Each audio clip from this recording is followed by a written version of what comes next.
This is the Extra Point Podcast from Arizona's Family. Well, his perspective has been that of an insider here in the Valley of the Sun for so many years when it comes to Arizona State sports and Pac-12 sports, and this is definitely a day that we want to reach out and talk to Doug Haller. It's kind of one of those days when the ground shook once UCLA and USC reports are they would leave the Pac-12 for the Big Ten. So, Doug, pleasure to talk to you. What a crazy day today.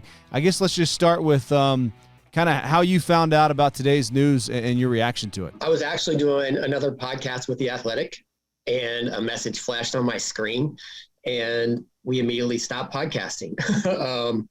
Stunning, Mark, just stunning.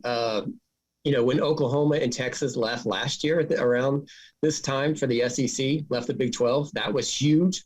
I think USC moving to the Big 10 is bigger, and UCLA as well, just because of what it's meant, what those two institutions have meant to the Pac-12.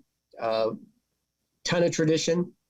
But the big thing is just I can't envision the Pac-12 conference without having a presence in Los Angeles. The conference has a huge footprint. It goes from the Arizona desert to the Pacific Northwest. It stretches from the Bay Area to the Rocky Mountains. But Los Angeles has been its hub. The second largest media market in the country, the biggest media market in the conference. And just to think that UCLA and USC will not be participating in that conference is just mind-boggling. Did Arizona State have any inkling this was coming in your estimation? From what I've told, I sent out, as soon as it happened, I texted several coaches, former administrators, inside people within the conference. And the closest thing I got, I can't speak for whether Michael Crow knew, the school president, or Ray Anderson, the athletic director, but one person said that you could see that this was coming because we're in the age of college athletics where everyone's kind of looking out for themselves, trying to get the biggest payday, to be able to position themselves to compete for the college football national championship. What's this mean for the Arizona schools? What's this mean for the Sun Devils? And I guess what's left of the Pac-12 going forward? Well, we're going to find out real soon. I think the biggest thing is will the conference be able to stay together? And that comes down to, right now, it looks like Oregon and Washington. From everything that I've heard, everything I've read, the Big Ten is not done expanding. And, it would just make sense if they're going to bring two schools from the West, just for the sake of travel, bring in two others from the West. So USC and UCLA aren't constantly traveling across the country. Maybe a trip to Eugene or Seattle, make it a little bit easier for them. So if I'm Commissioner George Kliavkoff, that's what I'm doing right now. We're trying to keep those two guys, those two schools together. For Arizona State, people have asked me could they be an option for the Big Ten? I think it's highly doubtful.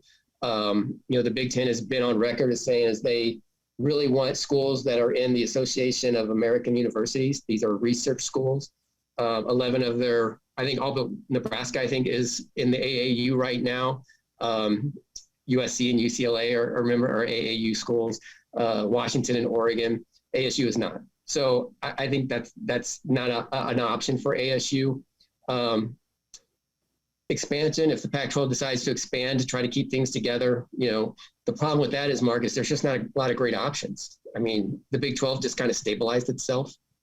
So you're looking at possibly some Mountain West schools, Boise State, San Diego State. What are the options there? And, if that doesn't work out, I think Arizona State and U of A have to really look out for themselves. And if the best case is to leave for the Big 12, the Big 12 is going to want to fortify itself a little bit. Look into that and possibly leave. That's been a discussion point in this area for a long time, but maybe the time is right for that. What exactly does this do for USC and UCLA to jump to the Big Ten?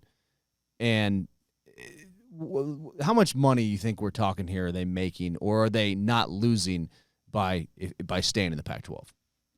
Well, this has been building for a while. Everyone has known that the Pac-12 has lagged behind the rest of the power conferences in terms of school money that they receive from the conference. And all this has been driven by media rights deals.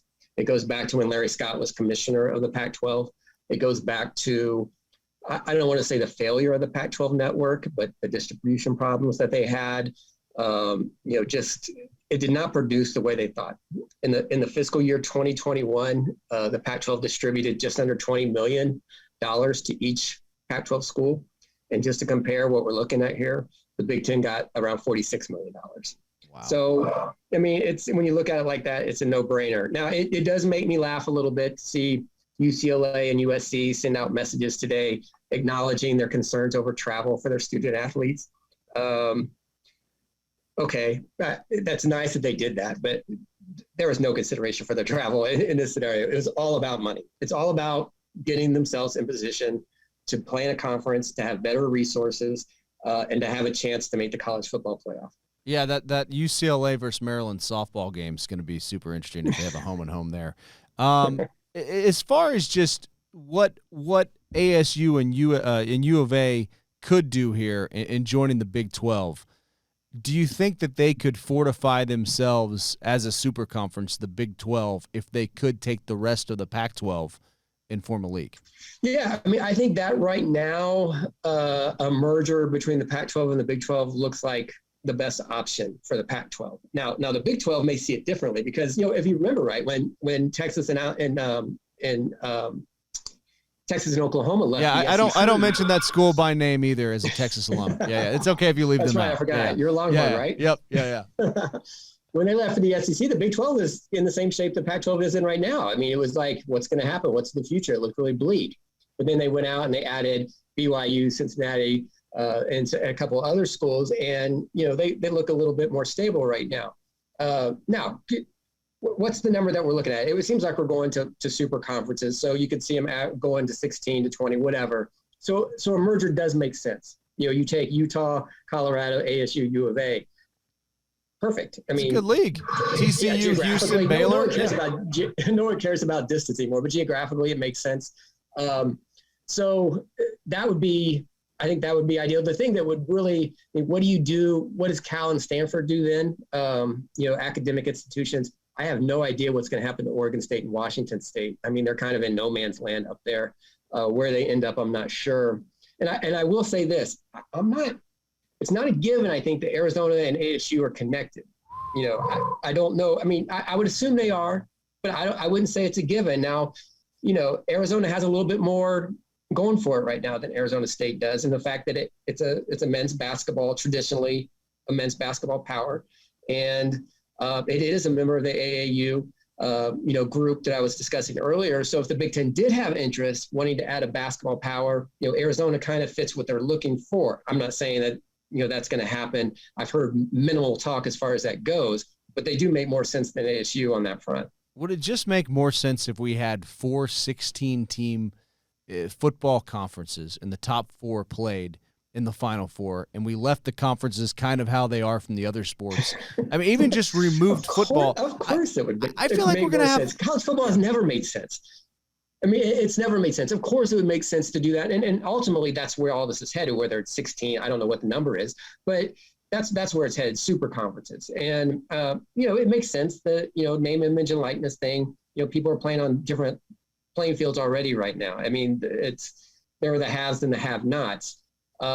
It's if I were a fan of college football, and I am, I'd be frustrated that it just happens just so, just get together, get together in a room, sort it out. I mean, but it's just kind of the Wild West. Everyone does what it wants. It's amazing to me that they kept the UCLA and USC news as quiet, that it broke just today, a couple hours before the announcement became official. But the most common sentiment I received was shock, that they did not see this coming, especially at this time. What does this do for Title IX, in your opinion? That's a great question. And it's also interesting that no one's really, no one's really even thinking about it. Men's basketball. No one's talking about men's basketball, let alone women's basketball. I don't know. I think when the news first broke, no one really knew if it was just a football move or if it was, all the minor sports, the Olympic sports together.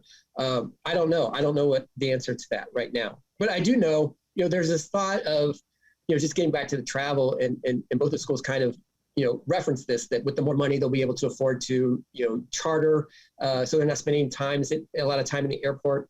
a few years ago, I actually got to charter with the Arizona State basketball team on a trip. It's not a piece of cake traveling that way. It's still, you still have to go through the airport. You still have to go through security. It takes a lot of time.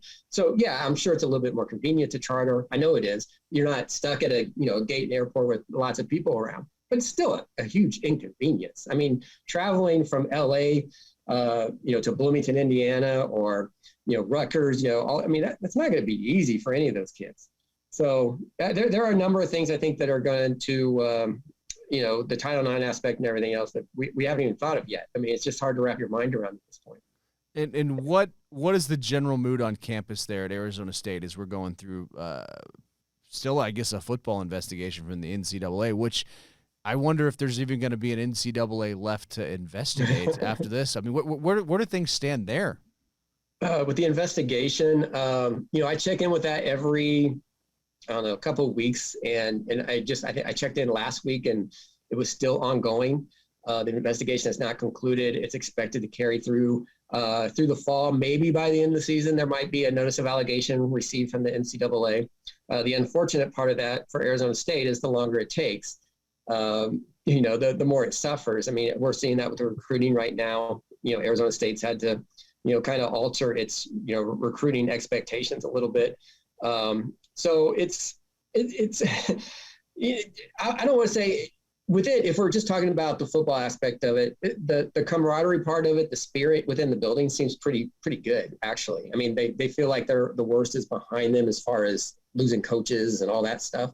So they feel like, what, now it's just us. Now it's just football. So there is a sense of relief, but we'll see what happens, when they start the season and, how the fans are when things start to go badly for them. The biggest bombshell, in your opinion, to hit Arizona State athletics since you've been covering Arizona State USC athletics? News? Yeah. Certainly the most surprising, and just the ripple effects. Yeah. The conference could disappear. I mean, I do think that, the leadership in place will do everything they can to keep the Pac-12 intact. It may be that they have to, take some of the smaller schools and just make the best they can with that. But, the loss of UCLA and USC, especially when they're about to start, when they're negotiating, this was the big year for the Pac-12. They're starting to negotiate their media rights deal. This is what they've been building up for. This is what Larry Scott, their previous commissioner, kept saying, just you wait. You'll see. Just you wait. And this would, ultimately in his eyes, in his mind, prove him right, that what he did was the right thing. How do you negotiate when you don't have Los Angeles, a presence in Los Angeles? It's terrible timing. It's just not good. And there's also, throughout all this, we saw a little bit through the COVID thing, the shutdown. Remember when they shut down fall sports?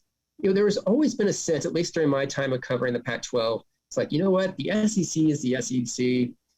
Not so much the Big Ten, because they've always been partners, but the rest of the country is going to do what the rest of the country is going to do.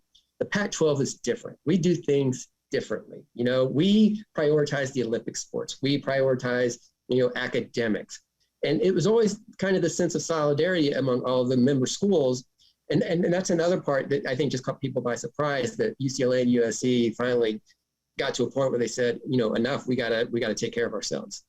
All right, so where can people find your stuff as this continues? How will you be out there reporting what's going on and where Arizona State goes from here? Yeah, at The Athletic, of course. I write for The Athletic and cover a lot of different things for them. But this isn't a one-day story by any means. The next big domino to fall will be what happens with Washington and Oregon, and if on the other schools. Particularly Arizona State, Arizona, I'm pursuing all options at this point. And, we haven't mentioned Utah, but Utah's another one to watch. No one's talked about them as a possible candidate for the Big Ten. They don't bring a lot as far as media market goes. Salt Lake City, I don't know what that does for the Big Ten, but, certainly they check the box as far as what they've done on the football field. Thanks for making time for us. Really appreciate it. And, as things go on here, if you don't mind us dialing you up, I'd love to have you back on, because this is insane. I can't believe this happened today. It's amazing that, 24 hours ago, everything was fine. And then now we're thinking like, will the Pac-12 even exist in 2024? The Extra Point Podcast is a production of 3TV, CBS 5, and azfamily.com in Phoenix, Arizona.